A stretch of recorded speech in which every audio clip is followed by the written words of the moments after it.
Hey everybody, today I'm going to be reviewing this cool looking buggy. This kind of has like kind of a rat rod look to it. It's a two-wheel drive RC buggy, 1/12 scale. I do not know the name brand, however. It's just this symbol here on the box, like this panda bear or whatever, I don't know.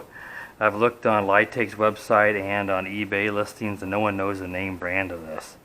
But it looks a lot like the GP Toys and Xinglong Toys body style, so it probably shares a lot of the same parts with that brand.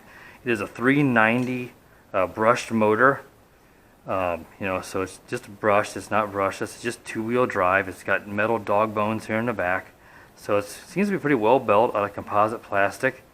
It's got full ball bearings, so it gives you better run time and speed.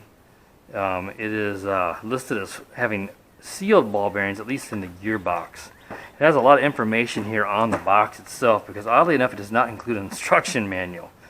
So it's not to me that's not a deal breaker on an RC car. There's not a whole lot to go over, and they pretty much put it all on the box here. You can see where it says it's got rear wheel drive, metal, universal joints, which is the dog bones, sealed ball bearings. It's pointed to the gearbox, rubber tires. And so it just has a lot of information on it. It's got on the back here the two different colors, your controller, 9.6 volt lithium ion 800 milliamp battery. It's kind of a goofy voltage rating, but lithium ion would be 4.1 volts per cell, so that would be 12.3 fully charged up. So all the information is on the box, including the controller here on the side, which hopefully I can get this into my field of view for the review. It says alloy speed run because it's got this like aluminum or alloy top. So that's a nice to protect this thing. If you flip it over, it's metal. It's not, it's like aluminum, and magnet does not stick to it. So it protects it. You can see you might be able to see a little road rash here showing up from flipping it. Because it's just spring shocks. They're not oil filled. For around $49, I think this runs for. It's under $50. I don't remember the exact price. You can't expect that, but it does tend to flip quite easily if you try to jump at a full speed. So just keep that in mind. It mentions it's 43 kilometers per hour. That's roughly 27 miles per hour. I do not believe it goes that fast. I'd say it's closer to 20 miles per hour. So that's pretty much it for the car. The battery goes inside. You have to take the 4 cotter pins off here to put the battery inside and snap in the compartment. So I'm not going to show you that right now because I got to take the pins off, but it just clips in the inside the battery goes. The battery itself is a, like I said, 9.6 volt rated. It's a 3-cell lithium ion. It converts to an old Tamiya plug, which is kind of unusual. These are old school from the 80s. Not exactly the best plugs. I don't know why they didn't use something like this, even though this is a lot more standard.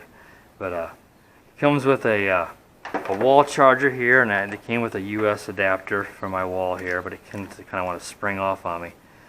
The light has like an orangish color, and it goes to green when it's fully charged, and that takes a couple hours to charge this battery up. It comes with a Phillips screwdriver here and a little plastic wrench for repairing the wheels. I like the wheels. The wheels on this, you put the wrench in, you can take the nut off to get in there and clean the bearings or make any repairs.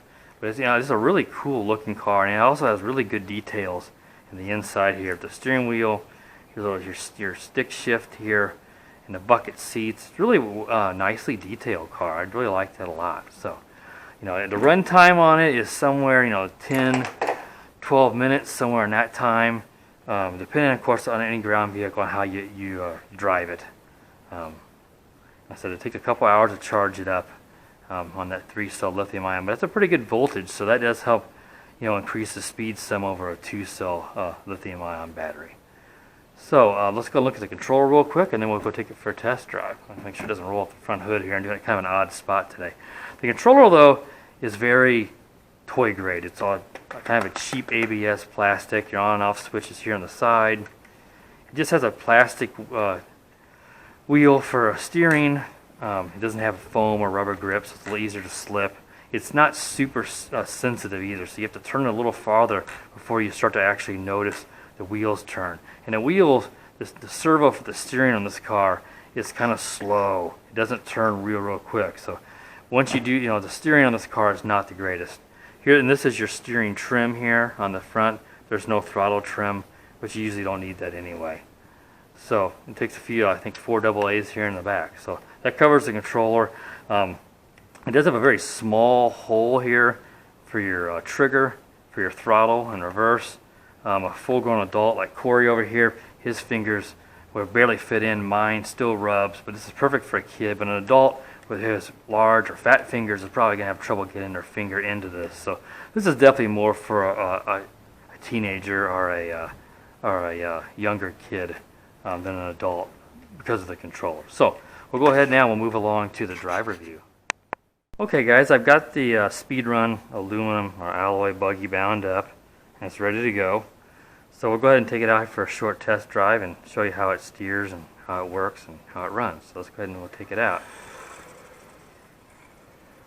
It's really windy today, so I'm going to walk out here, but there could be a decent amount of wind noise in the microphone.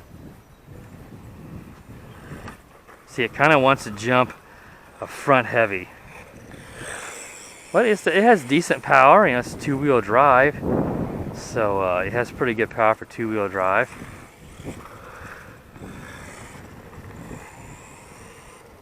Try to show you kind of a speed. I kind of want to peel out there. I need to trim up the steering on it. That's full speed. It's really wanting to go to the. Let me stand behind it so I can trim up the steering. It's pulling to the left. So let me adjust that. That's a lot better. Turn it around, drive it towards me.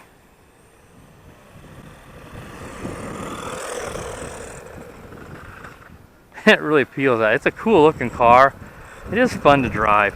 The suspension, they said that was a pretty good jump there. It's really bouncy. They said not having oil-filled shocks. You maybe put some spacers in there and to help stiffen it up.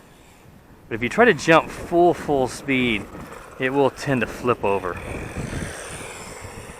I said it's rated at around 27 miles per hour. I don't think it's that fast. I'd say it's maybe 15 to 20. I don't have any way of testing that. But this is definitely, I mean, it's a fun little buggy. It spins out. So you take it over here in the grass. It's got, like I said, for 2-wheel drive and a 390 motor, it's got pretty good power. Sometimes the 2-wheel drives can really lack the power of a 4-wheel drive, especially on a brushed motor.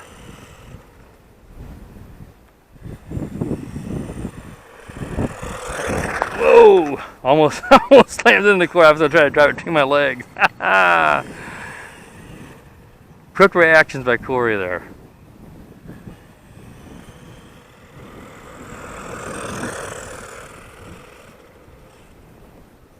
It does need to have its steering trimmed quite a bit, which I've seen before on these toy gray ones, because they tend to the steering can easily get kind of whacked or knocked out of place. And it's just because the steering servo is not really expensive. It's a very cheap. But one thing I didn't mention is it is fully proportional, throttle and steering. So it's not just a wham steering. You do have a little bit or all the way, as you can see there. It's kind of slow when it's not moving, but and the throttle is the same way. It's not just forward or back. You can go a little bit or you can go full speed.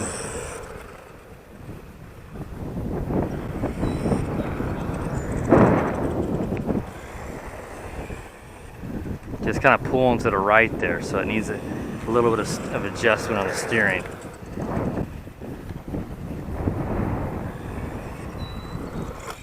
That was a pretty cool jump there.